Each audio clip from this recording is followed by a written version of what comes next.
नमस्कार दोस्तों।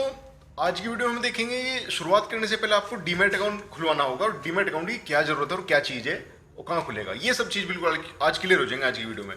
क्योंकि जैसा मैंने कहा, आपको शेयर मार्केट में इन्वेस्ट करना हो या ट्रेड करना हो, भाई डीमैट अकाउंट के बिना कुछ नहीं होने का। बस एक्सेप्शन है अगर आप डेरिवेटिव में ट्रेडिंग कर रहे हो जिसमें डिलीवरी नहीं मिलती। अब डिलीवरी क्या चीज़ है वो भी हम देखेंगे, रुक जाओ।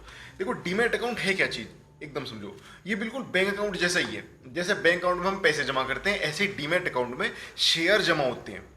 और ये इसकी शुरुआत हुई सन 95-96 में। उससे पहले शेयर मार्केट में जब शेयर की ट्रेडिंग होती थी या कोई शेयर लेता था, जब मान लो मैंने शेयर बेचा, तो बिल्कुल ऐसे था जैसे मान लो रजिस्टर है ना, इस तरह का शेयर सर्टिफिकेट है, वो जिसके पास है शेयर उसका। तो अब ऐसा सीन खत्म कर दिया, अब सब ऑनलाइन हो गया। जैसे आपके ऑनलाइन बैंक ट्रांसफर कर दो ना, एनईएफटी कर दिया, आरटीजीएस कर दिया, इसी तरह शेयर ट्रांसफर हो जाते हैं अब एक डीमैट अकाउंट और दूसरे डीमैट अकाउंट। डीमैट अकाउंट का मतलब ये dematerialise form of share. Demat मतलब डीमेटेरियलाइज, ठीक है।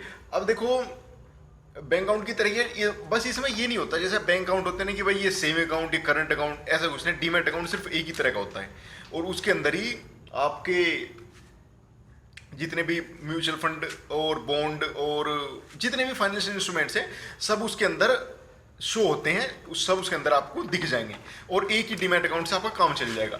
और यहाँ कोई लिमिटेशन भी नहीं है कि भाई मैं 5 अकाउंट खोल सकूँ, एक अकाउंट खोल सकूँ तो भैया हर बैंक में जाओ, चाहो तो आप हर बैंक के साथ एक डीमैट अकाउंट खोल लो, कोई दिक्कत नहीं है। क्योंकि डीमैट अकाउंट में जो कंपनी है, यहाँ पे बैंक है जो या ब्रोकर है, वो आपको एनुअल फीस चार्ज करेगा। एक फीस चार्ज ऐसी करेगा, AMC बोलते हैं उसे, annual maintenance cost of your demat account. तो भैया जितने कम रखोगे उतना फायदा। मेरे हिसाब से 2 रख लो। एक तो वो जिसमें आप ट्रेडिंग करते हो ज़्यादा, अगर आप ट्रेडर हो, और एक वो जिसमें आप शेयर लॉन्ग टर्म के लिए इन्वेस्ट करोगे। अब उसका फ़ायदा क्या है? उसका फ़ायदा भाई ये होगा, जब आप ट्रेडिंग करोगे, ठीक है, जब आप ट्रेडिंग करते करते लॉस करना शुरू कर दोगे तो आप अपनी इन्वेस्टमेंट ही निकालना शुरू कर दोगे। ऐसा होता है, ऐसा जनरली होता है। तो इसलिए इस चीज़ से बचने के लिए हम एडवाइस करते हैं कि आप 2 अकाउंट खोल लो, 2 डीमैट अकाउंट। और अब यहाँ 2 चीज़ हैं, एक तो ट्रेडर भाई है, एक इन्वेस्टर है। तो जो फीस लगती है भाई वो भी 2 तरीके से है। यहाँ पे जो ब्रोकर चार्ज करेगा आपको, वो 2 तरह फीस 2 तरह से चार्ज करेगा। उसके पास 2 प्लान है, 2 प्लान होते हैं जनरली। एक वो जो पर ट्रांजैक्शन कॉस्ट करते हैं आपको, यानी कि अगर आपने एक ट्रांजैक्शन करी, दिन में आपने एक बार शेयर लिए और चाहे उसमें कितने भी लिए, एक बार शेयर लिए और फिर बेच दिए, तो आपकी एक ट्रांजैक्शन लग गई, एक ली एक बेची, पूरी राउंड ट्रिप एक होगी। अब अगर किसी ने आज लिए 1 साल बाद उसने बेचे या 2 महीने बाद बेचे, तो एक जो ट्रेडर बंदा है जो डेली की कई ट्रांजैक्शन कर रहा है, तो उसे रखना चाहिए वो वाला प्लान जिसमें उसका फिक्स्ड हो कि भैया मैं महीने के 1000 रुपये दे दिए, अब मैं कितनी ही ट्रांजैक्शन करूँ। एक तो चीज़ होगी। और एक बंदा हुआ है जो एक ही ट्रांजैक्शन कर रहा पूरे महीने में या पूरे साल भर की 10 ही ट्रांजैक्शन है उसकी, तो उसे जाना चाहिए पर ट्रांजैक्शन वाले प्लान पे। आप समझ रहे हो ना, कंफ्यूज नहीं होना। दो प्लान है, एक तो फिक्स्ड वाले उसमें कितने ट्रांजैक्शन, एक वो है जिसमें पर ट्रांजैक्शन लगेगा। तो जिसका कम ट्रांजैक्शन है यानी कि वो इन्वेस्टर है, उसे लेना चाहिए ट्रांजैक्शन वाला प्लान जिसमें पर ट्रांजैक्शन चार्ज लगता है। और दूसरा वो भाई है जिसका डेली का 10-20 ट्रांजैक्शन या डेली के 4-5 ट्रांजैक्शन का काम है, तो उसे लेना चाहिए प्लान फिक्स वाला। फिक्स यानी कि महीने का फिक्स हो गया, मेरा महीने का 1000 रुपये लगेंगे, कितनी ही ट्रेडिंग करूँ मैं, कितने ही मेरे ट्रांजेक्शन हो। ठीक है दोस्तों, ये हो गया। और यार डीमैट अकाउंट का फायदा क्या है? वैसे देखो, अब तो डीमैट अकाउंट हो गया, अब तो कुछ कर नहीं सकते, पर डीमैट अकाउंट का फायदा ये है कि भाई पहले जमाने में, डीमैट अकाउंट से पहले वो वाले जमाना, उस समय था मेरे पास मान लो 500 शेयर हैं, तो 500 शेयर में लेके जा रहा गट्ठर बांध के पूरे, और 500 शेयर लेके जा रहा ब्रोकर के पास। अब वो ब्रोकर किसी को फोन करेगा, हाँ भाई तुम्हें चाहिए, भी उसके पास जा रही है। फिर पहले था ये, अब जब ऑनलाइन आ गए तो अब तो सब 2 मिनट का काम हो गया, फोन से कर दिया, टक टक टक टक सब। अच्छा, तो फायदा तो है ही। देखो भाई म्यूचुअल फंड बोल रहा डीमैट अकाउंट का। अब इसमें डीमैट अकाउंट में अभी 2 चीज़ नहीं है, एक तो गोल्ड और एक रियल स्टेट यानी कि प्रॉपर्टी। ये 2 चीज़ नहीं है, बाकी सब इसके अंदर आ गया। बॉन्ड ले लो, आपका म्यूचुअल फंड की जितनी इन्वेस्टमेंट ले लो, सारी SIP वैसे भी सब आपको इसमें ही दिख जाएंगे, अपने एक मोबाइल ऐप में, एक डीमैट अकाउंट में।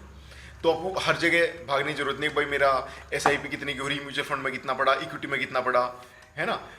तो ये फायदे हैं इसके। और इन्वेस्टमेंट एक जगह दी जाएगी, मतलब आपको अपनी सारी इन्वेस्टमेंट एक जगह दी जाएगी, आपको अपनी एक स्क्रीन पे उसका टोटल भी नीचे आ जाएगा कि हाँ भाई मेरा इतने % बन रहा है, इतने % मेरा लॉस हो रहा है। तो ये हो गया। अब क्या बचता है कि एलोकेशन।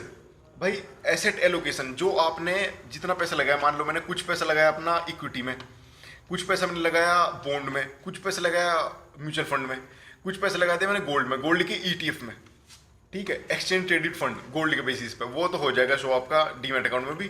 पर जो वैसे वाला फिजिकल फॉर्म गोल्ड है वो नहीं, आप वो पता नहीं चलती यार, वो तो सबको घर ही रखनी पड़ेगी अपने। अच्छा, तो एसेट एलोकेशन का मतलब होता है भाई आपने डिफरेंट फाइनेंशियल क्लास में कितना कितना पैसा लगा रखा। फाइनेंशियल क्लास मतलब एक तो गोल्ड होगी, एक बॉन्ड होगी, एक प्रॉपर्टी होगी, म्यूचुअल फंड होगा, एक इक्विटी होगी। तो ये अलग अलग फाइनेंशियल क्लास हैं, कुछ एफडी होगी, आरडी होगी, तो ये सब अलग अलग फाइनेंशियल क्लास है। तो आपको एसेट एलोकेशन का मतलब है कि आपने अपना पैसा, मान लो मेरे पास 100 रुपए है या मेरे पास 100% पैसे हैं, है ना, मान ले मेरे पास 1 रुपए है, तो 1 लाख रुपए है, तो मेरे 100% है, तो मैं उसका 20% तो लगा दूं इक्विटी में, 10% लगा दूं गोल्ड में, 5% लगा दूं बॉन्ड में, ठीक है, और 20% ही लगा दूं म्यूचुअल फंड में। अब म्यूचुअल फंड के अंदर भी जो म्यूचुअल फंड मैनेजर होगा वो भी अलग अलग उसे डाइवर्सिफाई कर देगा। तो ऐसे मेरा रिस्क कम हो गया। भाई अगर इक्विटी मार्केट डाउन होगी तो गोल्ड मार्केट बढ़ेगी, ऐसा हिस्टोरिकल देखा गया है कि जब इक्विटी मार्केट गिरती है या जब सब कुछ ही गिरता हो ना, तब भी गोल्ड तो बढ़ेगा। गोल्ड तो ऐसा सेफ एसेट क्लास है, ठीक है ना। तो यही है एसेट एलोकेशन कि आपको अलग अलग एसेट में लगाना है, अलग अलग इंस्ट्रूमेंट्स में लगाना है पैसा, सारा एक जगह नहीं रखना है। और यार रिस्क तो कम हो जाएगा आपका, पर ऐसे ही आपका रिवार्ड भी कम मिलेगा। जितना ज़्यादा रिस्क लोगे उतना ज़्यादा रिवार्ड मिलेगा, ऐसा ही है, ऐसा ही होता है और ऐसा ही है। तो आप यार देख लो, जो पहले इतने बड़े बड़े इन्वेस्टर हो चुके, क्या हुआ, हाँ, जो आप देख लो जो पहले इतने बड़े बड़े इन्वेस्टर हो चुके, जो जैसे रमेश धमानी, राकेश झुनझुनवाला या वारेन बफेट देख लो, या इस तरह के जो बड़े बड़े लोग हैं जिन्होंने मार्केट से हजारों लाखों करोड़ रुपए कमाए, उन्होंने कैसे कमाए? उन्होंने एसेट एलोकेट करके कमाए क्या? उन्होंने कैसे कमाए? क्या उन्होंने एसेट एलोकेशन से कमाए या फिर सारा पैसा एक ही जगह लगा कमाए? देखो भाई सही बताऊं तो उन्होंने अपना ज्यादातर पैसा, क्योंकि यार वे फाइनेंशियली लिटरेट थे, वो एकदम से ऐसे नहीं कि कंपनी के बारे में कुछ भी नहीं, उन्होंने कंपनी का भविष्य देखा, कंपनी के फंडामेंटल्स पढ़े, उन्हें कुछ भी दिखा। उन्होंने कुछ गिनी चुनी कंपनियों में अपना बहुत ज्यादा पैसा लगाया। मतलब उन्होंने मानने की बात है 10 कंपनियों में अपना बहुत पैसा लगा दिया, तो 10 में से 5 डूब गई, मान लो 5 डूब गई, 2 एवरेज रही, उन 3 ने, जो उनकी 3 कंपनियों में होगी 200 गुना, 200 गुना, तो उन्होंने उनका पैसा बहुत ज्यादा बढ़ाया। तो इसे कहते हैं मल्टी बैगर। जो आपका मान लो 10 रुपये पकड़ा, आज उसकी 2000 रुपये चल रही प्राइस, है ना। तो ये है मल्टी बैगर। मल्टी बैगर वे होते हैं जो कई 100 गुना होते हैं, 50 गुना, 20 गुना, 100 गुना, 200 गुना।